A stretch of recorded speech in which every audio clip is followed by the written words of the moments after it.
Hello बच्चों, आज हम एक बहुत ही इम्पोर्टेंट टॉपिक पे बात करेंगे। Effective communication. ये वो स्किल है जो हमें मदद करती है अपने थॉट्स, आइडियाज़ और फीलिंग को दूसरों तक पहुंचाने में।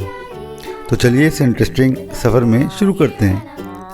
सबसे पहले ये जानते हैं कि कम्युनिकेशन है क्या।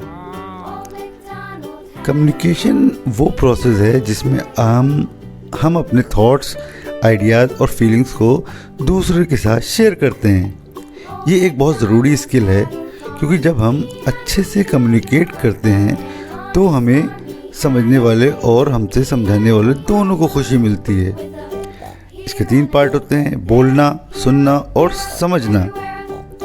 अगर हम बात करें बोलने की यानी स्पीकिंग, हमेशा ध्यान रखो कि जब तुम बोलते हो तो अपने वर्ड्स को क्लियर और पोलाइट रखो। अपने थॉट्स को साफ तौर पे एक्सप्रेस करो ताकि दूसरे समझ सकें। दूसरा होता है सुनना, लिसनिंग। कम्युनिकेशन का ये एक ऐसा इम्पोर्टेंट पार्ट है सुनना। जब कोई दूसरा बोल रहा है तो ध्यान से सुनो, आई कांटेक्ट बनाओ और शो करो कि तुम इंटरेस्टेड हो उसकी बात करने में। तीसरा पॉइंट है समझाना यानी अंडरस्टैंडिंग। कभी कभी वर्ड्स के अलावा भी बहुत कुछ कम्युनिकेट होता है। बॉडी लैंग्वेज, एक्सप्रेशन, ये भी बहुत इम्पोर्टेंट होते हैं। अगर कुछ समय नहीं है, समझ नहीं आया तो पोलाइटली पूछो।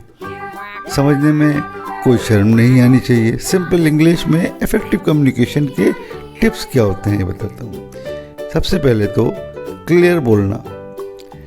जब भी तुम कुछ बोलते हो तो क्लियरली और कॉन्फिडेंटली बोलो। कॉन्फिडेंस से बोलिए लेकिन एटीट्यूड ना दिखाइए। दूसरा पॉइंट, पोलाइट लैंग्वेज का इस्तेमाल करें। हमेशा पोलाइट तरीके से बोलें। प्लीज़ और थैंक यू बोलना सीखें। कभी भी रूड लैंग्वेज का इस्तेमाल नहीं करना चाहिए। टिप नंबर 3 है इफेक्टिव लिसनिंग। जब कोई दूसरा बोल रहा हो तो एक्टिव लिसनर बन जाओ, यानी कि ध्यान से सुनो और रिस्पॉन्ड करो।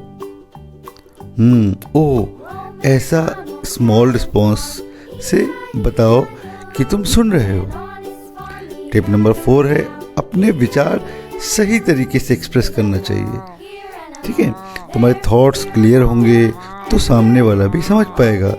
अगर कोई बात समझ नहीं आई तो दोबारा समझ दो, गुस्से में नहीं, प्यार से।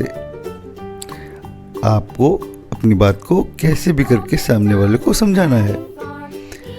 टिप नंबर 4 है बॉडी लैंग्वेज को ध्यान रखो। बॉडी लैंग्वेज ही बहुत इंपॉर्टेंट है। स्माइल करना, आई कांटेक्ट बनाए रखना, ये सब पॉजिटिव साइंस होते हैं। हाथ हिलाना या घुंघरू बजाना नहीं, सिंपल और नेचुरल बॉडी लैंग्वेज मेंटेन करना सीखो। इसके बाद आता है एम्पैथी और अंडरस्टैंडिंग। दूसरे की फीलिंग को समझो। अगर कोई दुखी है तो उसका सपोर्ट करो।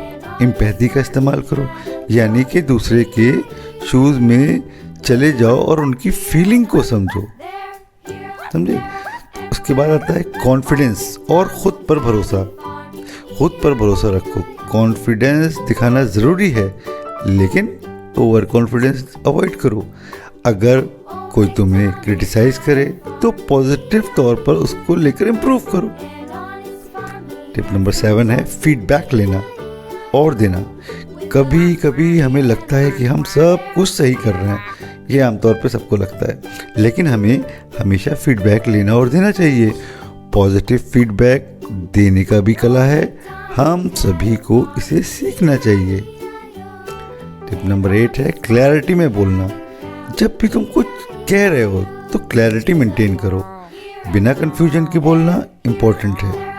अगर तुम्हें लगता है कि सामने वाला समझ नहीं रहा तो पोलाइटली रिपीट करो। इसके बाद आता है नॉन वर्बल कम्युनिकेशन। हंसते वक्त, रोते वक्त या किसी इमोशन को एक्सप्रेस करते वक्त नॉन वर्बल कम्युनिकेशन का भी ध्यान रखो। आपके फेशियल एक्सप्रेशन, जेस्चर, ये सब भी कम्युनिकेशन का एक इम्पॉर्टेंट हिस्सा है। ठीक है, तो बच्चों आज के वीडियो में इतना ही। और अगर आपको वीडियो अच्छा लगा है तो लाइक करिएगा और चैनल को तो ज़रूर सब्सक्राइब कीजिएगा। Thank you.